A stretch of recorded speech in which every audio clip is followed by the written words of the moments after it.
تو یہ عمران اسماعیل صاحب جو دوسروں کے بارے میں جس طرح ان کا مذاق اڑایا کرتے تھے، آج خود وہ ایک عبرت کا نمونہ بنے بیٹھے ہیں۔ اس کے علاوہ معروف صحافی عمران شفقت جو ہے، ان کی ایک خبر ہے جو کہ بڑی ہی ایکسکلوسیو ہے۔ ان کے پاس سورسز بڑے تگڑے ہیں جو کہ ان کو یہ اطلاع دیتے رہتے ہیں کہ کس کی آڈیو لیک ہوئی ہے، کس کی ویڈیو لیک ہوئی ہے۔ تو ان کا ذرا ہاتھ کورٹ کے معاملات بڑا صاف ہے، کیونکہ بنیادی طور پر کورٹ رپورٹر ہیں۔ ان کی خبر ہے کہ ایک اور آڈیو لیک پکڑی گئی ہے جو کہ جسٹس امرتا بدیال صاحب کی اہلیہ کی ہے، جو یہ کہتی ہے کہ ہمارے ہوتے عمران خان صاحب کو کوئی بال نہیں بیکا کر سکتا۔ تو یہ بھی خبر بڑی یعنی موجودہ حالات کے حوالے سے بڑی ہی ایکسکلوسیو خبر ہے، اور یہ ظاہر کرتی ہے کہ سپریم کورٹ جو ہے وہ اب بھی عمران خان کو شیلٹر دینے یا انہیں سپورٹ کرنے میں کوئی بھی دقیقہ فروغ گزاشت جو ہے وہ نہیں کرے گی، اور کوئی بھی فیصلہ جو ہے وہ سپریم کورٹ اگلے 2-4 دنوں میں ایسا دے سکتی ہے کہ جس سے پھر ایک دفعہ عمران خان کی سپورٹ جو ہے ظاہر ہو۔ لیکن میرا نہیں خیال کہ سپریم کورٹ اس پوزیشن میں رہ گئی ہے کہ اب وہ عمران خان صاحب کو سپورٹ کر سکے یا حکومت کو کسی طریقے سے سولی پہ ٹانگ سکے۔ تو بہرحال آج منڈے ہے، اور ابھی بھی ایک اسپیکولیشن یہ ہے کہ یہ جو آڈیو لیک کی تحقیقات کے لیے کمیشن بنایا گیا ہے، امرتا بندیال صاحب کی اہلیہ، ساس، ثاقب نثار اور وہ جو خواجہ طارق رحیم، یہ بہت ساری جو آڈیوز آئی تھی، پرویز علیہ بھی، ان سب کی تحقیقات کے لیے جسٹس قاضی فائزہ کی سربراہی میں کمیشن بنایا گیا۔ تو اس کے بارے میں آج وزیر داخلہ رانا صلی اللہ صاحب نے بتایا کہ جناب یہ کمیشن اس بات کی بھی تحقیقات کرے گا کہ یہ آڈیو کون لیک کرتا ہے، اور یہ آڈیو جو ہے وہ پھر آگے کیسے جاتی ہے۔ تو یہ ویسے بڑی حیران کن بات ہے کہ انہوں نے اتنا بڑا دعویٰ کیا کہ حکومت جو ہے وہ الاؤ کر رہی ہے اس بات کی تحقیقات کرنا کہ یہ آڈیو لیک جو ہے وہ لیک کون کرتا ہے، لیک سے زیادہ ریکارڈ کون کرتا ہے۔ تو حکومت نے بڑا وڈا دل کیا جناب کہ یہ کون ٹیپ کرتا ہے، کون لیک کرتا ہے، سب کو پتا ہے کون ٹیپ کرتا ہے، کون لیک کرتا ہے۔ اس وقت جو حکومت کی سپورٹو ایجنسی ہے، سب سے زیادہ کام تو وہ کر رہی ہے، جنہوں نے اس وقت جو ہے نا وہ تمام جو عدلیہ، اس سے ریلیٹڈ سپریم کورٹ، سب کے اوپر ایک جو ہے وہ جال پھینکا ہوا ہے۔ کوئی بھی آڈیو جو ہے وہ کہیں سے نکلتی ہے تو وہ کہیں سے کڑم کر کے کیچ ہو جاتی ہے اور پھر وہ سامنے آ جاتی ہے۔ اب اگر جیسے قاضی فائزہ کے پاس یہ اختیار ہے کہ وہ اس بات کی تحقیقات کر سکے کہ یہ آڈیو کون ٹیپ کرتا ہے، کون لیک کرتا ہے، تو پھر تو یہ بہت بڑا پنڈورا باکس ہے، اور پھر جسٹس قاضی فائزہ تو چھڈنے والا بندہ نہیں گا۔ اگر ان کے پاس یہ اختیار ہے تو پھر وہ اس بات کی اب توقع رکھے کہ کسی نہ کسی کا جو ہے نا وہ پنڈورا باکس کھلے گا، اور کسی نہ کسی کا اس میں نام ضرور سامنے آئے گا۔ جو 3 رکنی جوڈیشل کمیشن بنا ہے وہ کوئی دھماکہ ضرور کر سکتا ہے اس حوالے سے۔ تو اس کے علاوہ سابق آرمی چیف کی نواسی کے حوالے سے بڑی خبریں چل رہی ہے۔ آصف نواز جنجوعہ کے گھر پہ چھاپا مارا گیا تھا ان کی نواسی کو گرفتار کرنے کے لیے، جہاں سے وہ بھاگ گئی تھی۔ انہیں کور کمانڈر ہاؤس پر حملے کی مرکزی ملزمہ گردانا گیا ہے، اور وہ اب ان کی جو معافی ہے وہ مسلسل ایک ٹیلی ویژن چینل پہ چل رہی ہے، اور جس سے صاف لگ رہا ہے کہ وہ ٹیلی ویژن چینل چاہتا ہے کہ جناب بی بی نو معاف کر دیو، اور وہ مسلسل اس معافی نامے کو ہائی لائٹ کر رہا ہے، جس سے ایک بات ظاہر بھی ہوتی ہے کہ وہ بھی گرفتار نہیں ہوئی۔ ان کی ایک آڈیو جو ہے وہ 24 گھنٹے پہلے یہ سامنے آئی تھی، جس میں انہوں نے کہا تھا کہ وہ گرفتاری دینے جا رہی ہیں، لیکن 24 گھنٹے گزرنے کے بعد بھی انہوں نے گرفتاری نہیں دی۔ شاید ان کو یہ بتا دیا گیا کہ آپ کی معافی سے کام چل جائے گا، تو جناب معافی منگو تو آگے نکلو۔ اگر وہ ان کو معافی مل گئی تو پھر یہ 9 مئی کا جو اتنا بڑا سانحہ ہے، اس کے جو باقی کے ملزمان ہیں ان کے خلاف جو کاروائی ہے وہ اس کے اوپر کویسچن مارک لگ جائے گا۔ ٹیلی گراف ایک اخبار ہے، اس نے کل ایک مضمون لکھا ہے عمران خان صاحب کے حوالے سے، اور شرارت کرتے ہیں ہمیشہ، آپ کو پتہ ہے ویسٹرن میڈیا جو بڑا تیز ہے اور وہ پاکستان کی سو میں لگا رہتا ہے۔ تو انہوں نے ایک آرٹیکل لکھا جس میں انہوں نے عمران خان کو چارج شیٹ کیا، اور اس میں سیدھا سیدھا لکھا انہوں نے کہ پاکستان میں فوج کی اعلیٰ قیادت کے خلاف عمران خان کی 13 ماہ سے جاری ہرزہ سرائی نے ملک کو ایک سیاسی بحران میں دھکیل دیا ہے۔ یہ سنڈے کے روز آرٹیکل شائع ہوا، اور اس میں بتایا گیا جی کہ عمران خان صاحب جو ہے جب پرائم منسٹر تھے، اور اس وقت ان کے جو D G I S I تھی 2019 میں، وہ تھے جنرل عاصم منیر، اور 2019 میں ہی وہ عمران خان صاحب کی اہلیہ اور ان کے قریبی لوگوں کی کرپشن کے حوالے سے کوئی انفارمیشن ان کے پاس آئی تھی تو انہوں نے وہ انفارمیشن عمران خان کے ساتھ شیئر کی، مگر عمران خان نے انہیں ISI کے چیف کے عہدے سے ہٹوا دیا. تو اس لیے عمران خان صاحب آج تک جنرل عاصم منیر کو ذاتی طور پر ناپسند کرتے ہیں. تو یہ برطانوی اخبار ٹیلی گراف نے بنیادی طور پر اس کا جو اگر آپ ترجمہ کریں تو وہ یہ ہے کہ جنرل عاصم منیر کو عمران خان پسند نہیں کرتے، اسی لیے ان کے خلاف اتنی زیادہ وہ باتیں کرتے ہیں اور اتنا زیادہ ان کے خلاف بولتے ہیں. اور جنرل عاصم منیر کو انہوں نے ISI کے چیف کے عہدے سے بھی ہٹایا تھا. تو ایک رائیولری جو ہے وہ شو کی گئی ہے. اس میں بیک گراؤنڈ میں اور بہت کچھ لکھا گیا ہے اور اس میں بتایا گیا کہ یہ 8 ماہ تک جو ہے وہ جنرل عاصم منیر جو ہے وہ ISI کے سربراہ رہے ہیں. اس میں پھر عمران خان صاحب جو ہے ان کو تھوڑی سی وہ کہتے ہیں نا پامڑ لگے، انہوں نے جواب دیا کیونکہ اب یہ معاملہ چلا گیا مغربی میڈیا میں. ویسے یہ پاکستان کا میڈیا پچھلے کئی ماہ سے جب عمران خان صاحب جنرل عاصم منیر کی تقرری رکوانے کے لیے نومبر میں لانگ مارچ کر رہے تھے تو اس وقت بھی یہ بات سامنے آئی تھی کہ وہ جنرل عاصم منیر کو آرمی چیف نہیں دیکھنا چاہتے، کیونکہ اس کی وجہ یہ تھی کہ جنرل عاصم منیر جو ہے وہ ان کی فیملی کے بارے میں جانتے ہیں اور وہ بتا چکے ہیں عمران خان کو کہ ان کی بیوی جو ہے کرپشن میں ملوث ہے. لیکن عمران خان صاحب نے اس بات کو ماننے کی بجائے ان کو جو ہے وہ جنرل باجوہ سے کہہ کے ان کو چینج کرا دیا اور ان کی جگہ پہ جنرل فیض حمید جو ہے وہ ISI کے چیف بن گئے تھے. تو یہ بات تو زبان زد عام تھی. اب چونکہ برطانوی اخبار میں آ گئی ہے تو عمران خان صاحب جناب اب کیونکہ وہاں پہ تو خاص سب سمجھتے نا باہر انہوں نے اپنی بڑی کریڈیبلٹی بنائی ہوئی اوورسیز میں اور ادھر ادھر، تو جواب دینا بڑا ضروری تھا. تو اب انہوں نے جواب دے دیا اس کا اور انہوں نے کہا جناب کہ یہ جو آرٹیکل ہے یہ بالکل صحیح نہیں ہے.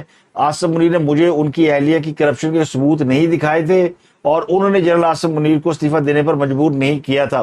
تو یہ بات درست ہے کہ انہوں نے جنرل عاصم منیر کو استعفیٰ دینے پر مجبور نہیں کیا تھا، لیکن یہ بات درست نہیں کہ انہوں نے جنرل عاصم منیر کو نہیں ہٹوایا تھا. جنرل باجوہ نے کیا تھا، خود تو عمران خان صاحب انہوں ہٹا نہیں سکتے تھے، نہ انہوں نے ہٹانا تھا. اڈا بڈا پنگا تو لے ہی نہیں سکتے نا وہ. اگر حکومت جنرل باجوہ چلا رہے تھے، فوج چلا رہی تھی، تو پھر فوج کے سربراہ کو کہنا پڑ رہا تھا کہ جناب یہ ہو رہا ہے اور وہ ہو رہا ہے. تو انہوں نے یہ ان سے فرمائش کر کے ہٹایا تھا اور اس وقت خان صاحب چونکہ لاڈلا پن کے عروج میں تھے تو انہوں نے عمران خان صاحب کی اس ساری جو یعنی معاملہ ہے اس کے اوپر آرٹیکل لکھ کے عمران خان کو پورا جو کہتے ہیں پنجابی تن دیتا منجی ٹھوکتی. یہ کہتے ہیں نا کہ یہ ہماری حکومت کے خلاف یہ کر رہے ہیں وہ کر رہے ہیں، تو برطانوی اخبار یہ ثابت کر رہا ہے کہ وجہ یہ نہیں ہے جنرل عاصم منیر کے خلاف جو عمران خان صاحب کی بیان بازی ہے، اس کی وجہ وہ ہے جو کہ برطانوی اخبار نے لکھی ہے، جس کو عمران خان صاحب اب ڈینائی کر رہے ہیں کہ نہیں جی مجھے تو میں نے کسی کو نہیں ہٹایا اور میرے اوپر یہ الزام ہے. تو اچھی بات ہے، خان صاحب ٹیلی گراف کے اوپر کیس کریں. اگر ٹیلی گراف نے یہ بات غلط ہے تو پھر ان کو کیس کرنا چاہیے. خان صاحب نے ویسے کبھی کسی کے خلاف کبھی کیس جیتا نہیں، اول تو کیا نہیں اور جیتا نہیں. باتیں بڑی یعنی باتیں کروڑوں کی دکان پکوڑوں کی. شاہزیب خانزادہ کو بھی کہہ رہے تھے کہ میں وہاں گھسیٹوں گا، وہاں لے جاؤں گا، دبئی لے جاؤں گا اور میں ان کے خلاف کیس کروں گا. کتنے کوئی بھی نہیں. پھر وہ جس نے ڈیلی میل نے ان کے پورے فارن فنڈنگ کیس کے چیتھڑے اڑا کے رکھ دیے اور پھر یہ بتایا کہ یہ میچ کھیلتے چیریٹی کے نام پہ اور پیسے لگاتے ہیں سیاست کے اوپر. تو اس میں بھی خان صاحب نے کوئی ان کے اوپر کیس نہیں کیا. تو خان صاحب کے جو جھوٹ ہے نا وہ اب دنیا ایکسپوز کر رہی ہے. تو خان صاحب بھی ابھی امریکہ کے پاؤں پڑے ہوئے. کل وائٹ ہاؤس کے سامنے وہ سارے یوتھی پہنچ گئے، انہوں نے وہاں پہ مظاہرہ کیا کہ جناب پاکستان میں یہ ہو رہا وہ رہا ہے. بھائی وائٹ ہاؤس تو اڈے بجید ہے. اگر آپ نے مظاہرہ کرنا احتجاج کرنا تو یوں نہ جا کے احتجاج کرو. احتجاج کرے امریکہ سے کہ جناب ہمیں بچائیں. اور پوری دنیا میں عمران خان صاحب کو اس وقت کوئی مربی محسن، کوئی ہمدرد، غم خار، غم گسار بالکل نہیں ہے. نہ عمران خان کے لیے کبھی کسی نے دو ہمدردی کے بول کہے، نہ چائنا نے، نہ سعودی عرب نے، نہ UAE نے، نہ ملائیشیا نے، نہ انڈونیشیا نے، نہ ترکی نے، نہ سوڈان نے، نہ افغانستان نے. کوئی ملک نہیں ہے جو کہ عمران خان صاحب کے حق میں کوئی بات کرتا ہو. تکلیف ہو رہی ہے صرف امریکہ کو ہو رہی ہے. اور خان صاحب نے پوری دنیا کو جو ہے نا وہ یعنی پاگل بنایا ہوا تھا کہ جی میں امریکہ سے آزادی، ایبسولوٹ ناٹ، سائفر، اور جو جھوٹ بول کے اور اب بچت کا راستہ کوئی نظر نہیں آ رہا تو پھر امریکہ کے آگے. اب مسئلہ یہ کہ خان صاحب پروڈکٹ ہیں ڈونلڈ ٹرمپ کی اور وہ جو ان کی ٹیم تھی. جو بائیڈن انہیں ناپسند کرتے ہیں، بلکہ جو بائیڈن ہر اس شخص کو ناپسند کرتا ہے جو کہ سازشی ہے یا فراڈیا ہے یا جس نے دنیا کو عذاب میں ڈال رکھا ہے۔ اگر آپ جو بائیڈن دیکھیں جب سے وہ اقتدار میں آئے ہیں تو ان کی پالیسی اپنے پیش رو امریکی صدور سے بہت مختلف ہے۔ ڈونلڈ ٹرمپ جس نے مشرق یہ اپنا مڈل ایسٹ کے اندر بہت ہی یعنی ات مچا رکھی تھی، اور اس نے سب سے پہلے وہاں ڈسٹنس کیا، سعودی عرب سے ڈسٹنس کیا، یو اے سے ڈسٹنس کیا۔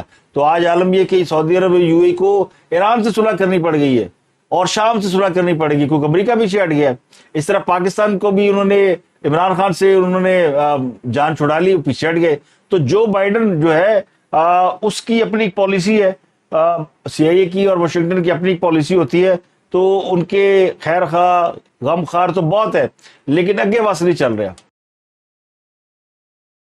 تو وائٹ ہاؤس کے سامنے مظاہرہ کرنے جا رہے ہیں، یعنی پاکستان کا معاملہ ہے۔ اب یہ کہتے ہیں امریکی مداخلت، حقیقی آزادی، مداخلت ہو گئی۔ سیفر آیا تھا نا، وہ ایک پاگل تھا، وہ فیصل کیا نام ہے اس کا، وہ جو عمران خان کا تقریروں میں وہ اینکرنگ کرتا ہے، سینیٹر فیصل جاوید خان، جسے کوئی کونسلر کا الیکشن بھی نہ وہ جیت سکے۔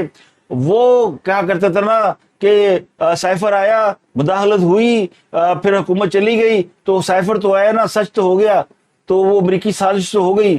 تو یہ جو امریکی مداخلت کے لیے پوری قوم کو یعنی کہتے ہیں نا انہیں ماتم کرا رہے تھے، اب وہ خود کہہ رہے ہیں امریکہ پلیز مداخلت کریں۔ تو جو وائٹ ہاؤس کے سامنے مظاہرہ کیا گیا اس لیے کہ امریکہ مداخلت کرے، ایک پیرس میں مظاہرہ کیا گیا۔ تو خان صاحب نے پوری دنیا میں لوگ چھوڑے ہوئے، خود بیٹھا ہوا ہے، اور وہ جناب وہ کبھی سی این این کبھی بی بی سی سب کو انٹرویو دے کے اور وہ کہانیاں سنا رہے ہیں۔ عمران خان صاحب نے انہوں نے بتایا کہ جی مجھے گرفتار کرنے لگے ہیں اور 80% چانس موجود ہے کہ جب میں اسلام آباد جاؤں گا، نیب کے سامنے عدالت میں پیش ہوں گا، تو اسلام آباد پولیس مجھے گرفتار کر لے گی۔ اب یہ انٹرنیشنل میڈیا میں اپنے آپ کو، یعنی یہ وہ تیاری ہے جو عمران خان صاحب ہمیشہ گرفتاری سے پہلے کرتے ہیں۔ پہلے اپنے لوگوں کو بلاتے تھے، پہنچو، اب انہیں پتہ ہے کوئی آنا نہیں کسی نے، اور صاحب تو مار کھا کے بھاگے ہوئے، یہ اندر ہے۔ تو خان صاحب دو جھوٹ اس کے ساتھ ساتھ ملا کے بول رہے، ہمارے 25 لوگ شہید ہو گئے، تو ایک شہید کا نام بھی نہیں بتا پا رہے کہ کون سا بندہ ان کا جو مارا گیا، اور دوسرا یہ کہتے 10,000 لوگ پکڑے گئے، جبکہ جو ٹوٹل فگر ہے گرفتاریوں کا وہ 3800 کا ہے۔ تو خان صاحب چونکہ بڑا چڑھا کے بات کرنے کی عادت ہے تو کر رہے ہیں، تو وہ کہہ رہے ہیں کہ 80% امکانات ہے مجھے اس وقت گرفتار کر لیا جائے کہ کوئی قانون کی کوئی حکمرانی نہیں ہے، ہمارے 10,000 لوگ گرفتار ہے، سینئر قیادت جیل میں، ویسے بات درست ہے، سینئر قیادت کافی لوگ جیل میں، لیکن جو ان کا نمبر 2 ہے، جو ان کے وہ جیسے الطاف حسین کے نمبر 2 تھے ڈاکٹر عمران، تو اسی طرح یہ ان کے نمبر 2 ہے مراد سعید صاحب۔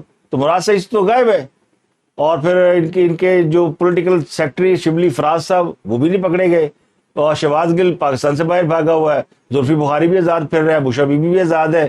تو گرفتار وہ ان کا وہ جو پولیٹیکل فیس ہے نا، 4-5 لوگ وہ گرفتار ہے، اور وہ اپنی خوشی سے گرفتار ہیں، وہ باہر آنا بھی نہیں چاہتے۔ فواد چودھری جب سے باہر آیا وہ چپ لگی ہوئی ہے، اس نے کوئی بات نہیں کی۔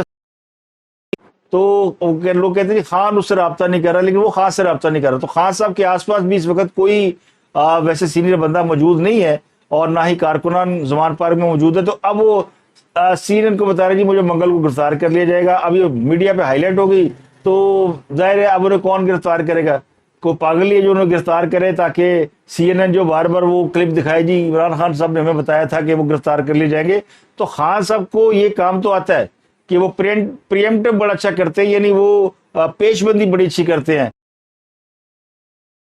تو پاکستان میں امت مسلمہ کے سب سے بڑے لیڈر کے لیے امت مسلمہ میں سے کسی نے بھی آواز نہیں اٹھائی، اور وہ اب ان کی جو امت ایکچولی امت ہے، امت امریکہ، وہ ان کے لیے کوشش کر رہی ہے، لیکن مجبوری یہ ہے کہ امریکہ نے پاکستان میں جب بھی کسی کی مدد کی ہے، کسی کو اقتدار میں لایا ہے، تو اس کے لیے وہ فوج کی مدد اس نے حاصل کی ہے۔